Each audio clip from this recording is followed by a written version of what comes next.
So it's a really busy period for international rugby, and snuck in there is an England A game against the All Blacks 15. And you've got to say Borthwick has brought back the A's really well, and it's another good showcase for players who haven't quite made the England team, and also some up-and-coming players who haven't fully established themselves in the Prem.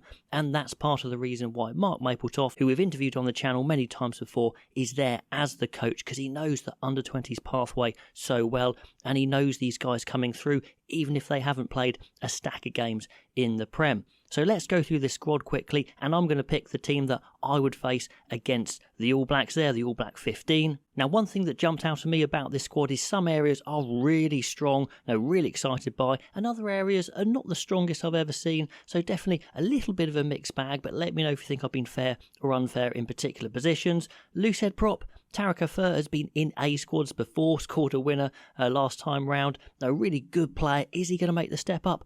I don't know. Knight's 27 now. Is he going to develop a bit late? Not so sure. I think Manny Oyogun is the guy who is the name there. But again, he needs to make that step up as well. So a bit to prove for these guys. I would say Oyogun gets the start there with Hafar on the bench. Hooker-wise is a really strong position. Blamire must have been very close to the full squad, and Jabulu and Tuipulotu are definitely the two up-and-coming hookers who I fully expect to be in an England squad very soon. Now, who do you start? Well, I think you probably do go with the more experienced Blamire, but goodness me, they're very exciting.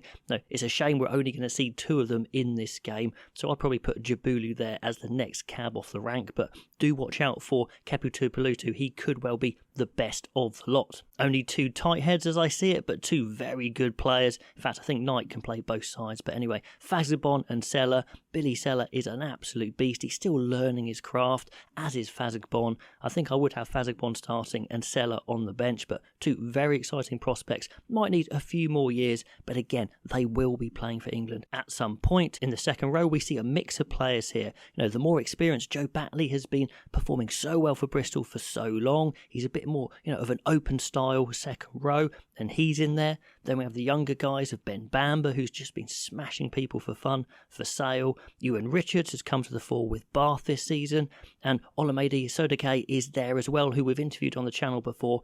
Probably a bit too young at the moment to get into this team, I'd say, but watch him for the future. He is a big boy, and again, he just likes smashing people as well. I probably would have Richards and Batley starting, and on the bench Bamber, but would love to see Sodeke in the future. In the back row, we see 5 names. Greg Fizzolau has definitely beefed out this season. He was always good enough, but it was just the physicality. Could he get a little bit bigger? And he definitely is.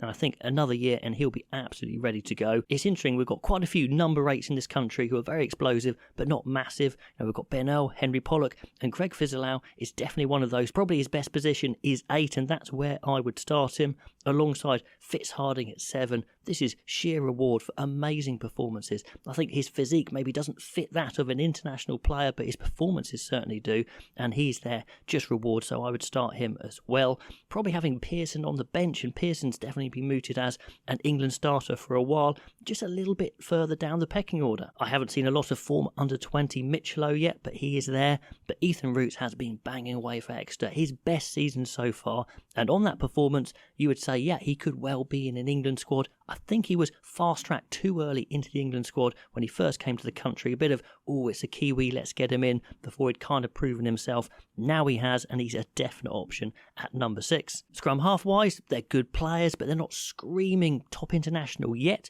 But McPartland may well get there. Enkerfield has played for England A before, so I'd have him starting, McPartland on the bench.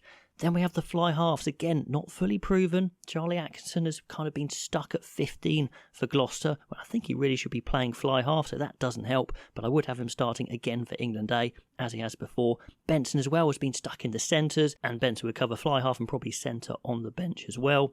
3 centres there. Youngker, a good under 20. Haven't seen enough of him in the Prem yet to say he can make the step up. Mayasi White, I think we have seen enough of him to say he's a powerful 12. Ajomo can play 12 and 13, so I would have Mayasi White 12, Ajomo 13. Both Max Ajomo and Noah Kalore have been dropped down from the main squad, so fully expect them both to start. So Kalore on one wing and get him the ball in the air. Let's see what he can do with that high ball. Absolutely crazy stuff. And he's got crazy wheels as well. Still very young though. Elliott had a really good season last season, but hasn't been getting the minutes for Saracens yet. I'll probably have him on the bench, and definitely Adam Radwan starting on the other wing. Incredibly unlucky not to be in the full England squad. I want him to play with real venom and score an absolute hatful. That would be amazing.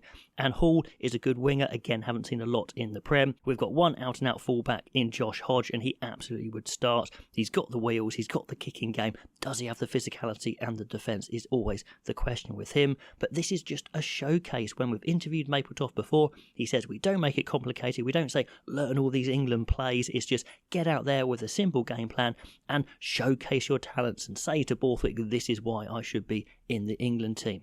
Anyway, guys, let me know what you think of that squad and my team, and I'll catch you next time.